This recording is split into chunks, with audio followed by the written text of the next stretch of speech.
Hello and thanks for joining us. Today's guest is an acclaimed writer with a career spanning more than 50 years.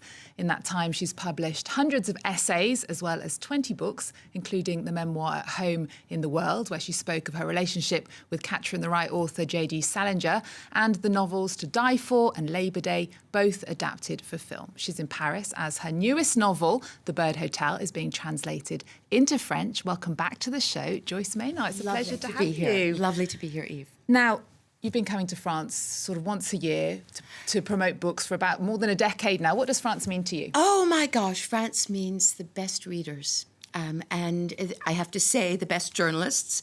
I think the French love to read and place literature in a space that A sacred place. A sacred place, yes. Sacred. I feel like a movie star, you know, with a taxi driver. If he says, "What are you doing in France?" and I say, "I'm a writer." Oh, so I love being in France, and I've been coming here long enough now that I have relationships with good friends, readers around France. Well, your work is often drawn from your personal life. Reoccurring themes include loss, grief, divorce, the struggles of parenthood, house and money woes, a woman... Oh, and a few happy things, too.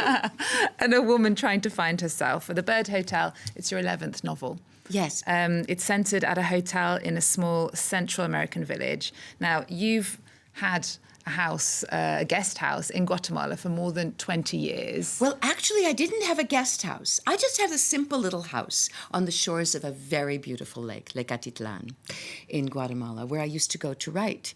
And I was there just as the pandemic was starting in 2020. We all know what that time was like. And I chose to stay there through the first 6 months of the pandemic. I have to say it was a brilliant decision. And I invited two young women to join me there, who I didn't know at all before. One from the UK, Jenny, and one from China, actually, from Asia, Shiren. And we lived there together for 6 months, 6 extraordinary months. And it was during that period at Lake Atitlan, looking out at this glorious lake and volcano, swimming every day, eating the fish from the lake and the fruits from the garden, that I wrote The Bird Hotel. Well, tell us about a bit more about the story. After a childhood filled with heartbreak, Irene finds herself in this village, the village where you spent this 6 months and where you've had a house for 20 years. And what sparked that character? Well, and I have to say, it's not my village. I very deliberately chose to make up a country that contained many elements, including sort of magical ones of the place where I've lived part-time. But I wanted to locate my story in a place so far from where she'd come from. She's an American. She's experienced a devastating loss. We won't say what, because of course I want people to read the book. And she doesn't really care if she lives or dies. But she gets on a bus, she ends up in this little village at this strange old hotel run by an American expat. And for reasons I also won't divulge, she ends up running the hotel and really rebuilding not just the hotel, but her life. Now, the only major difference, or one of the major differences between The Bird Hotel and your other works is the setting in Central America. In the acknowledgements you write, 10 years ago or even 5, it's highly unlikely that any issue would have arisen over the idea that a Caucasian writer might write a novel set in a Central American country, but times have changed. Now, what was the initial reaction to the book? Well, in the U.S., the idea was you couldn't do that anymore, that this was cultural appropriation. And I have to say, this disturbs me greatly, that, you know, the nature of literature is founded on imagination. I don't consider this an appropriative novel. It's not written from an indigenous, autochtone point of view. I wouldn't presume to do that, or Latina point of view. It's the story of a person leaving her culture and discovering another world that actually heals her. And I have to say, it's probably my most joyful novel. It's my most optimistic, and readers are responding with a great deal of pleasure to the fact that The book, many hard things happen in the story, but it's ultimately a very positive story. Well, it sounds certainly like a very magical place. You now have a guest house there, which was a house before that you changed it, didn't you? Well, actually, what happened was that over the course of the pandemic, while I was writing this book and reading out loud every night to, I called them the girls, the two young women who were living with me, and reading chapters for them, almost like a bedtime story, Arabian Nights. There was no COVID in our village, but there was terrible, terrible unemployment because the tourists had all left. And so I decided, I see pictures. That's where I live in Guatemala. I decided that I would hire men and women to start building first one little guest house, but finally 6. So this was one example, sometimes art explores one's life and sometimes one's art shapes one's life over the course of time that I was, I love to see, that's the volcano. And there's my kitchen. Over the course of the months that I was writing the book, men were building first one little house and ultimately 6. And suddenly I realized, how am I going to fill these houses? I don't have that many guests. So I now do run a hotel in Guatemala. I wasn't planning on it, but I think 22 people slept there last night. It's called Casa Paloma. Well, it sounds incredible. It looks incredible. You also host retreats there. I do. I host writing retreats, and sometimes other people host their retreats there. Yoga. They have a beautiful yoga platform. Notably, memoir workshops for women. That's what I do. Only women.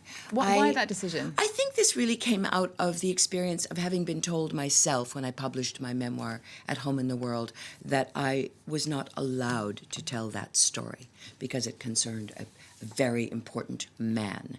And JD Salinger. So it has been my mission since then to support women in the telling of their stories, not necessarily women who consider themselves writers. And I have to say, my own novels, while I don't steal anybody's story, have been greatly informed by having heard the stories of so many women. And the Bird Hotel is filled with pieces of their stories.